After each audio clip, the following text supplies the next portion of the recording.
Your Excellencies, distinguished guests, ladies and gentlemen, we're here today to discuss an Expo inquiry that, as with each of our thematic week topics, becomes more urgent with each passing day. The question is, how do we live and grow in harmony with our planet?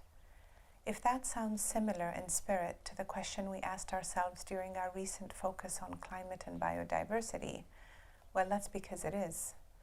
From talking about the safe and productive exploration of space, to the protection of species, to our future focuses on education to drive science and learning, or health and wellness, or food, agriculture and livelihoods, the subjects we're exploring in this 6-month-long pre-Expo series are connected closely and profoundly because they will, between them, shape the very future of life on Earth. I'm thrilled to be working in close partnership with our valued partners, Siemens and UN Habitat, as we broach our challenge of rethinking the way that habitats, whether urban or rural, formal or informal, are designed and managed.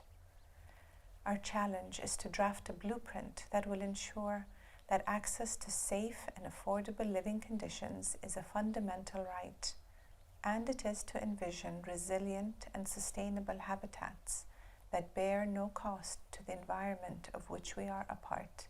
The founding father of the United Arab Emirates, the late Sheikh Zayed bin Sultan Al Nahyan, stressed always the need to balance the building of the infrastructure of the nation, both physical and human, with the need to preserve and respect the land upon which we are blessed to walk. In land that is beautiful, if not traditionally bountiful, that responsibility is even more great. In the space of a few decades, here in the UAE, we have been motivated to transition from pearl diving to pastures, from the expanse of the Arabian Gulf to the sustainable greening of the desert. In Dubai and in the Emirates, we recognize our need to continually adapt, in part because our cities have risen even as our rural landscape is still taking shape. Neither rests for a moment in the pursuit of responsible living, growth and development. The ever-changing skylines of our cities may have caught the eye of the world, but the flourishing of skyscrapers has come at the same time as the earnest development of our arable land.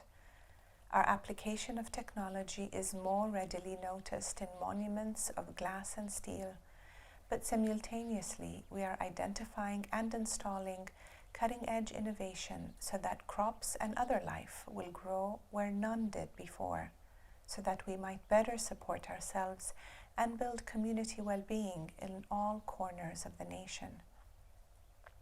This is most apparent, for example, in the work of ICBA, an international not-for-profit applied agricultural research center that was founded in Dubai more than 2 decades ago and is today a global center of excellence for improving food security and nutrition, enhancing water security and environmental sustainability, and creating jobs and livelihoods in marginal environments.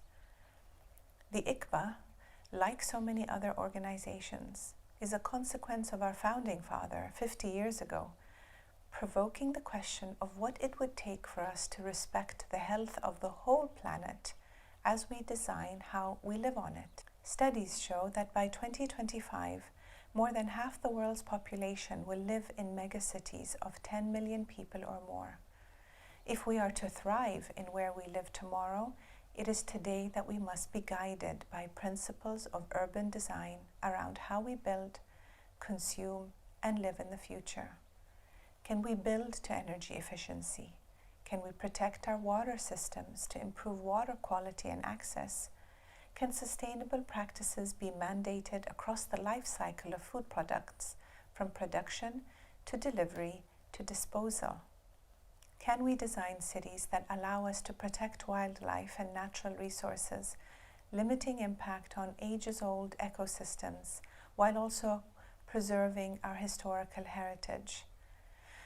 Today, no fewer than 1 billion people live in slums or informal settlements. Even before the COVID-19 pandemic, Rapid urbanization meant that 4 billion people in the world's cities faced deteriorating conditions of air quality, inadequate infrastructure and services, and unplanned urban sprawl. With 90% of the pandemic impacting urban areas, I'm all too aware of the fact that the pandemic will change the profile of global poverty as well, creating millions of new poor, many of whom are educated and living in urban areas of middle-income countries. No one has been spared the effects of the pandemic, and 71 million people will be pushed back into extreme poverty just this year alone, the first time for this to happen since 1998. There is a clear and present danger that we will not reach our collective targets for 2030, and SDG 11 in particular, making cities and human settlements inclusive, safe, resilient, and sustainable. I'm nevertheless encouraged by the wealth of attention that nations and organizations from around the world are placing on Expo's urban and rural development focus. Over 100 countries are highlighting issues and solutions related to urban and rural development at the Dubai Expo.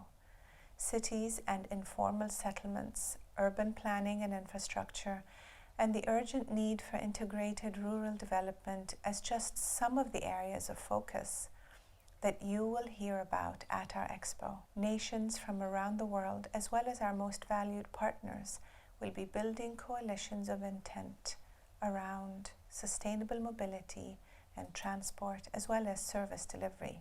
And so we hope that we can gain from lessons learned elsewhere, while sharing our own knowledge too. The Gulf, the wider Middle East, and indeed the whole world must take heed of successes and setbacks as we all together manage this new great era of human development. For even though we are at this moment beset by powerful winds of great uncertainty, we cannot allow ourselves to lose our course. We must look beyond the storm to a future port, a home for all to live and also to flourish. Thank you all for your time and attention.